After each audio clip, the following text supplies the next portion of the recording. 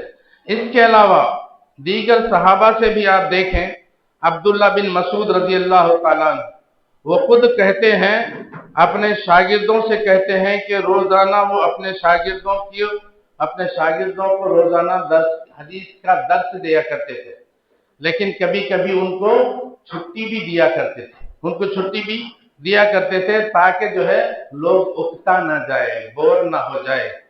اسی لیے جو ہے ہمیں بھی مساجد کے اندر جو دیتے اور مدارس میں بھی جو ہے ایک دن جو ہے چھٹی دی جاتی تاکہ بچے کچھ کھیلے کودے، خالی پڑھاتے رہے تو بور ہو جاتی، اس کی طبیعت ٹوٹ جاتی اور وہ پڑھنا چھوڑ دیتا، درس میں آنا چھوڑ دیتا۔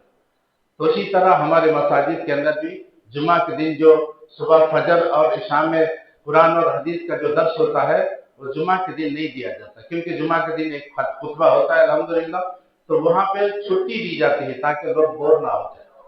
تو اس طرح سے عبداللہ بن مسعود رضی اللہ تعالیٰ عنہ بھی اپنے شاگردوں کو کبھی کبھی چھٹی دیتے تھے، لہذا عبداللہ بن مسعود رضی اللہ تعالیٰ عنہ کا چھٹی دینا، آرام دینا اپنے شاگردوں کو، یہ بھی اس بات کی دلیل ہے کہ انسان فطری طور پر چاہتا ہے، کہا جاتا ہے نا کہ کل جدید لذیذ، ہر نیا کام مزیدار ہوتا ہے، ہر نئی چیز اس میں مزہ آتا ہے۔ تو اس ناحیے سے انسان ایک لگاتار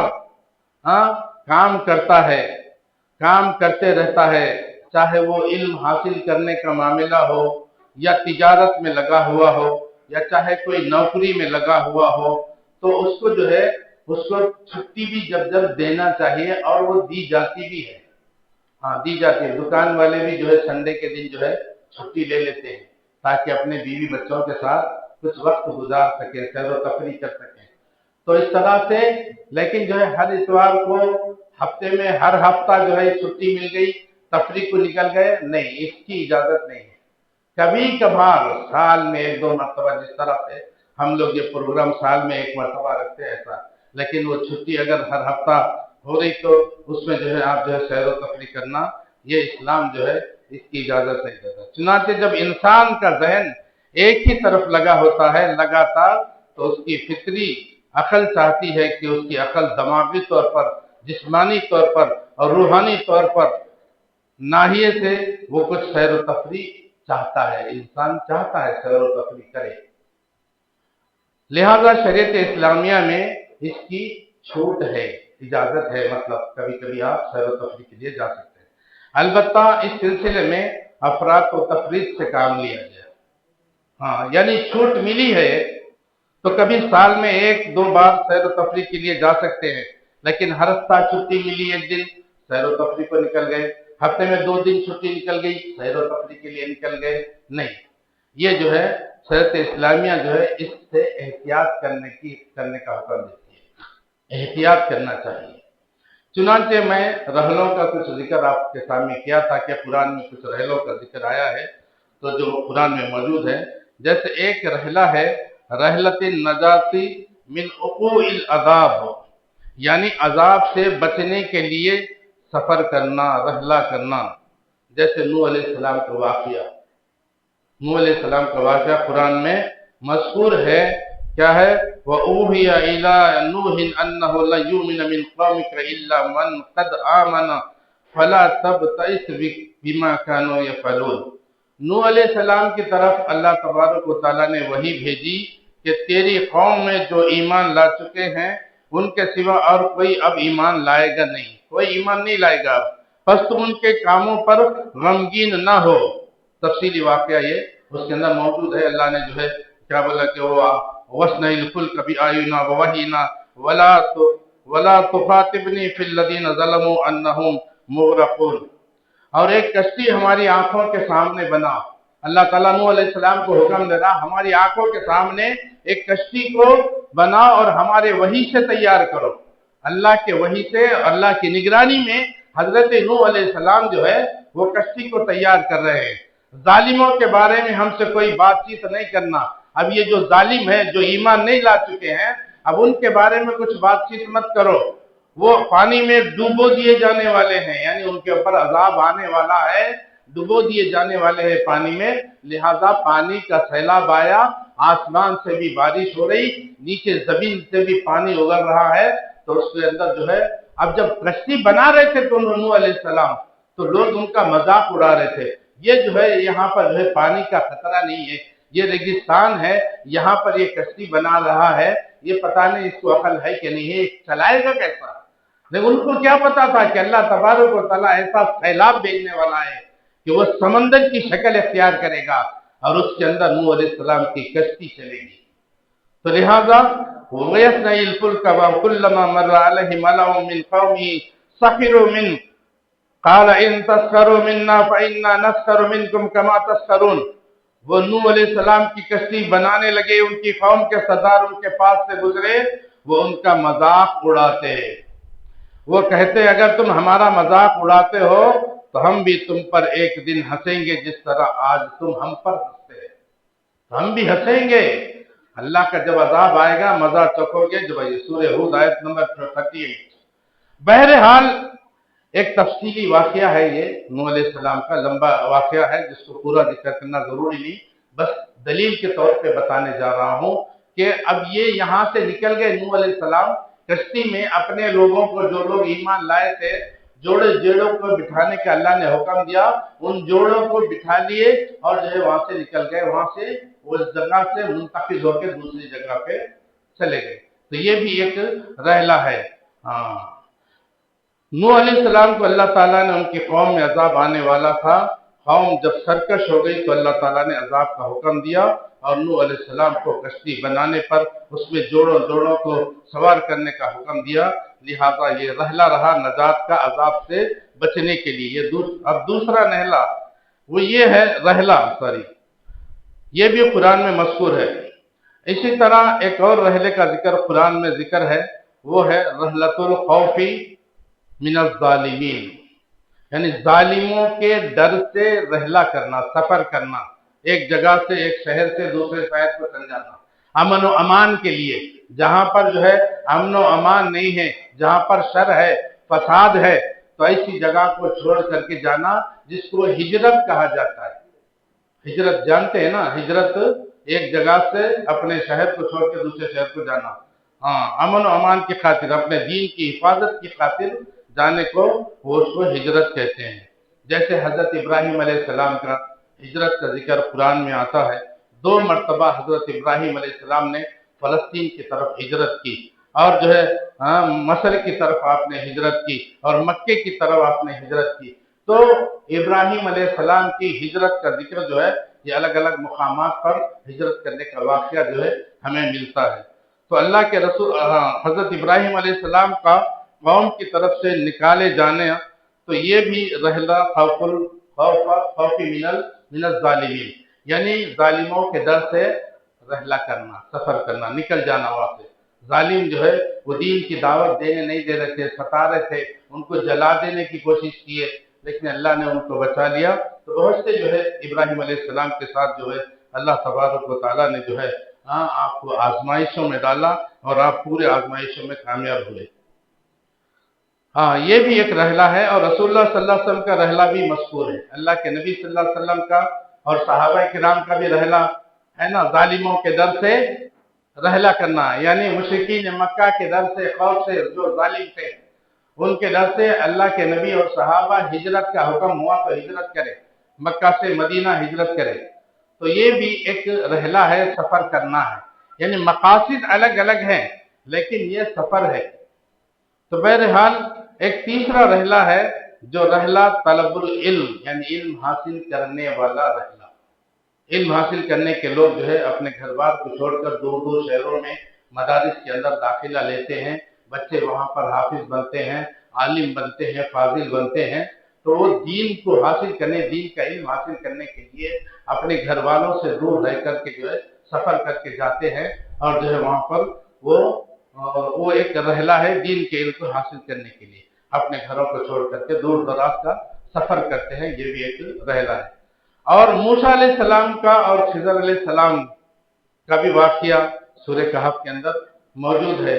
موسیٰ علیہ السلام جو ہے خضر علیہ السلام کے پاس جانا ان کا، پھر دونوں مل کر مختلف جگہوں کا سفر کرنے کا ذکر قرآن میں آیا ہے، اور سورہ کہف میں یہ مذکور ہے۔ اور چوتھا رحلہ ہے، اس کے علاوہ ایک اور رحلے کا ذکر ہے، یہ بھی سورہ کہف میں ہی ہے، اس کا ذکر ہے جس کو سیر و تفریح کا رحلہ، سیر و تفریح کا رحلہ جو ذوالقرنین کا واقعہ سورہ کہف کے اندر جو ہے مذکور ہے، وہ دلیل کے طور پہ۔ تو جن کا مشرق کی طرف ذوالقرنین مشرق کی طرف گئے، مغرب کی طرف گئے، پھر جو ہے بین السدین انہوں نے سفر کیا، تو یہ 3 رحلوں کا ذکر موجود ہے، جو کہ جمعہ کے دن ہم سورہ کہف میں 16ویں پارے کے اندر جس کو ہم پڑھتے ہیں، اس کا ذکر موجود ہے۔ تقریباً 1 رکوع کے قریب آیتیں ہیں، اس کا مطالعہ کریں، آپ کو معلوم ہوگا، تفسیر پڑھ لیں اور اس کی تفسیر پڑھ لیں تو معلوم ہو جائے گا۔ اور ایک رحلہ ہے جس کا ذکر بھی آیا ہے، وہ ہے رحلۃ التکریمیہ، جیسا کہ موسیٰ علیہ السلام کو طور پر آنے کا حکم ہوا، اللہ تعالیٰ سے ملاقات کرنے کی غرض سے آپ کو وہاں پر بلایا گیا، وہ طور پر گئے اور اللہ تبارک و تعالیٰ سے متکلم ہوئے، آپ نے بات کی تھی، تو یہ بھی ایک رحلہ ہے جو قرآن میں یہ 5 رحلوں کا ذکر آیا ہے۔ تو ہمارا آج کا عنوان ہے، وہ ہے سیر و تفریح کا رحلہ، سیر و تفریح کا۔ سب سے پہلے سیر و تفریح کے کچھ ضوابط اور کچھ قواعد ہیں۔ ان ضوابط کے تحت اور ان قواعد اور اصول کے تحت سیر و تفریح کرنا چاہیے۔ ہمارے ہاں سیر و تفریح ٹور جسے ہم کہتے ہیں، اس میں عام طور پر جو ہے بڑی غلطیاں کرتے ہیں۔ ٹور پہ نکلتے ہیں تو دین و اسلام کو بھول جاتے ہیں۔ ہم ٹور سیر و تفریح کے لیے ایسا مقام اختیار کرتے ہیں جہاں پر گانے بجانے ہو، موسیقی ہو، ڈانس ہو، فحاشی ہو اور ناچ گانا ہو۔ ایسے جگہوں پر جانے کی اجازت نہیں، ایسے جگہوں پہ جانا جو ہے وہ جائز نہیں، حرام ہے۔ جہاں پر فساد کے امکانات ہوں وہاں جانے سے، جہاں پر عبادت کے اعتبار سے سکون نہ ہو، آپ جا رہے ہیں تب سیر و تفریح کے لیے، پکنک کے لیے جا رہے ہیں، لیکن ایک نماز بھی نہیں پڑھ رہے وہاں پہ، تو یہ آپ کا رحلہ وہ جائز نہیں ہوگا، آپ گنہگار ہوں گے۔ نمازوں کو کسی بھی حالت میں کسی بھی جگہ ادا کرنا ہے، چاہے سیر و تفریح پہ جاؤ یا کسی اور سفر پہ جاؤ۔ عبادت اگر نہیں کر سکتے ہیں تو پھر سیر و تفریح کے لیے جانا آپ کے لیے جائز نہیں ہے۔ اور لوگ عبادت یعنی وہاں پر نماز پڑھتے بھی نہیں، اور کوئی جو ہے ذکر و اذکار نہیں پڑھتے، خالی کھیل کود میں، کھیل تماشے میں ناچ گانا ہوتا، موسیقی لگائی جاتی، عورتوں اور مردوں کا اختلاط وہاں پر ہوتا۔ ایسے جگہوں پر جانا جائز نہیں ہے، حرام ہے۔ تو انہی مقامات کو سیر و تفریح ٹور سمجھتے ہیں ہم مسلمان، لیکن یہ سیر و تفریح جو ہے اسلام کی نظر میں صحیح نہیں۔ لہٰذا ہم دیکھتے ہیں کہ رحلہ سیر و تفریح ٹور کے سلسلے میں کہ ہمیں کن قواعد کا لحاظ رکھنا چاہیے، کون سے وہ قواعد ہیں جس کا لحاظ رکھنا چاہیے۔ سب سے پہلی چیز یہ ہے کہ ہم جس جگہ بھی جا رہے ہیں، جس مقام پر بھی ٹور سیر و تفریح کے لیے جا رہے ہیں، رحلہ سیر و تفریح کی غرض سے جا رہے ہیں، تو اس جگہ کی عظمت مقصود نہ ہو۔ اس کی عظمت یعنی اس کو تعظیمی طور پر نہ سمجھیں کہ ایسے مقام پر جا رہے ہیں، اب یہاں پر یہ جو ہے فارم ہاؤس کے یہاں آئے ہیں، تو ہم اگر اس نیت سے آئے ہیں تو اس کی تعظیم کر رہے ہیں، اس کی عزت ہمارے دل میں ہے، اس کی عظمت ہمارے دل کے اندر رکھ کے نہیں آنا۔ یہاں پہ جمع کرنے کا مقصد ہے کہ لوگوں کو دعوت کا کام، دعوت کی بات، دین کی بات پہنچائے، اسلام کی بات پہنچائے، ان کی اصلاح کرنے کی کوشش کریں، اس نیت سے آئے ہیں اور ساتھ میں کھیل کود رکھے گئے، تو اس جگہ کی کوئی عظمت ہمارے دل میں نہیں ہے، یہ چاہے کتنی بھی خوشنما ہونے دلوں میں، اس کی تعظیم نہیں کر سکتے۔ لیکن بعض مقامات ہیں جہاں پہ تعظیمی غرض سے عظمت کی غرض سے لوگ جاتے ہیں. ہاں فلانے اجمیر کے بابا ہے، وہ درگاہ کی عظمت اور اس کی جو ہے اس کی عظمت کی غرض سے وہ جاتے ہیں. تو وہ ایسی جگہ پر جانا، پھر ان سے مانگنا کرنا، یہ شرک میں آتا ہے. اللہ ہماری حفاظت فرمائے. تو سوائے تین جگہوں کے بات ذرا غور سے سننا. 3 جگہوں کے سوا رحلہ کرنا جائز نہیں، سفر باندھنا جائز نہیں. اللہ کے نبی صلی اللہ علیہ وسلم نے فرمایا 3 جگہوں کے علاوہ عظمت کی غرض سے، عظمت اور تعظیم کی غرض سے، تعظیم کی نیت سے رحلہ کرنا، سفر کرنا جائز نہیں. وہ 3 مقامات کون سے ہیں؟ ایک بیت اللہ، مسجد الحرام جو مکہ المکرمہ کے اندر ہے، جس میں ایک نماز کا ثواب 1 لاکھ نمازوں کا ثواب ہے.